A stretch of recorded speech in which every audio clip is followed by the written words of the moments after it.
አባቶቼ እንግዲህ እንደሚታወቀው መቼም የንጉሳውያን ቤተሰቦች ቤተ ዘመዶች በጥሩ በግብረ ገብ ትምህርት ታንጸው እንዲያድጉ በጦርና በእውቀት ታንጸው እንዲያድጉ ወይን አምባ ምድርን እኔ በበኩሌ እንድትመረጥ ሐሳብ ይዣለሁ።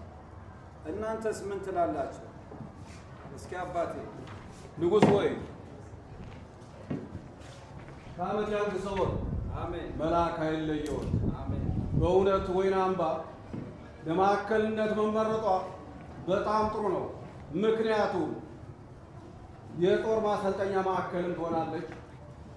የስልጣን ሽኩቻም የሚያስቀርና የጥበብ የእውቀት ማዕከል የምትሆን መሆኑን እኔም ተገንዝቤያለሁና በእውነት ጥሩ ነው የሚል እምነት አለኝ። ንጉሥ ሆይ መልካም። ሌሎቻችሁስ?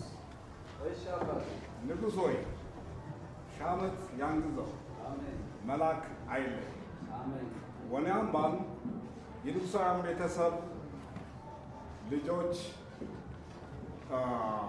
እዛው ተምረው እዛው አድገው እዛው ተምረው